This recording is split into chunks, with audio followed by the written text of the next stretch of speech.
কিন্তু একজন ইমানদারের সত্যিকারের ঈদ হচ্ছে 5টি।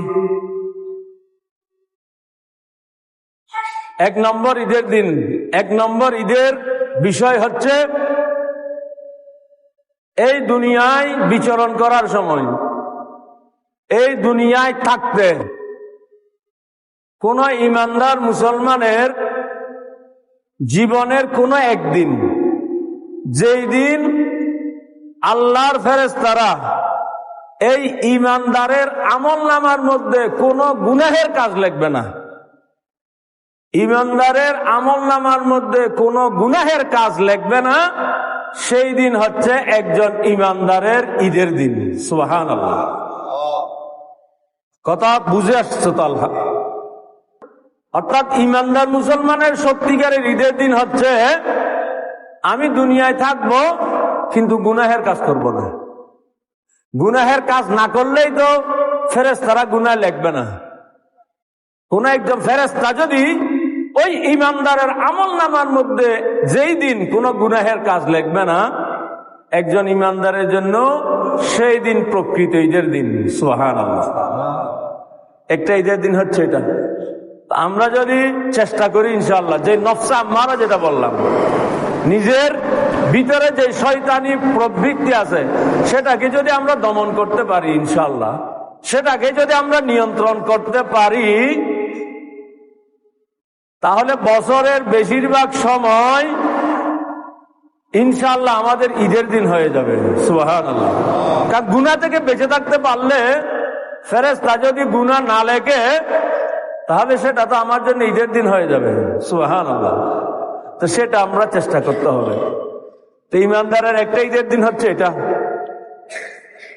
আর একটা ঈদের দিন হচ্ছে সাকারাতুল মউতের বিছানায় যখন শয়তান বিভিন্নভাবে ইমানদারকে ফেরেবের মধ্যে ফেলতে চাইবে, বিভিন্নভাবে বিভ্রান্ত করতে চাইবে, ঈমান থেকে বিচ্যুত হওয়ার চেষ্টা চালাবে, এই কঠিন সময়ে যে ঈমানদার মুসলমান ঈমানের উপর অটল অবিচল থেকে কলমায়ে শাহাদাত পড়ে পড়ে দুনিয়া থেকে বিদায় নিতে পারবে, সেই দিন হচ্ছে একজন ঈমানদার মুসলমানের সত্যিকারের ঈদের দিন। সুবহানাল্লাহ।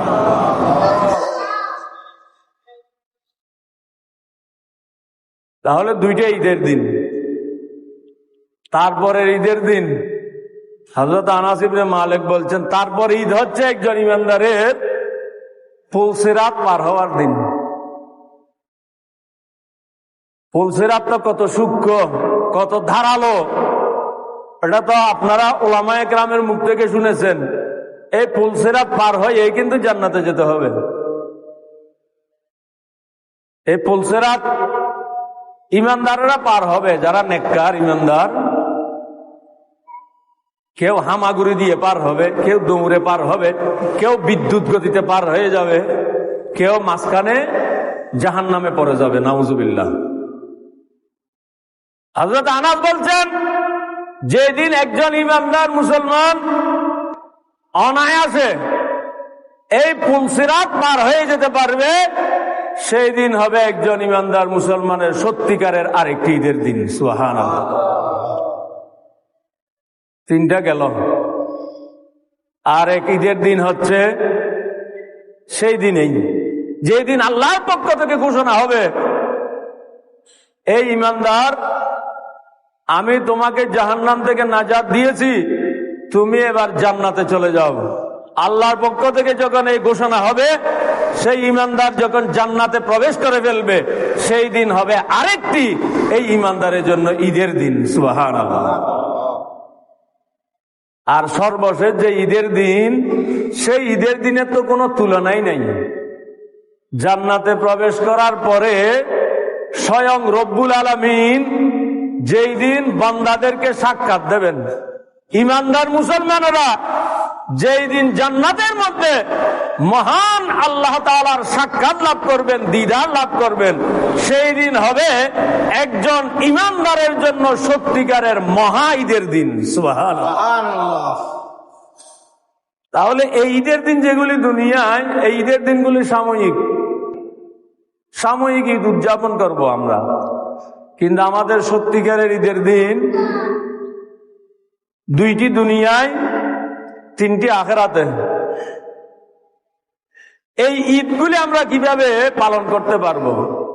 এই ঈদগুলি যাতে আল্লাহ পাক আমাদের নসিবের মধ্যে রাখেন, আমাদেরকে সেই চেষ্টাই করতে হবে। সেই চেষ্টা করতে না পারলে, আর আমরা মানুষ হয়ে মানুষের এই জীবনটাই বৃথা হয়ে যাবে, নাউজুবিল্লাহ।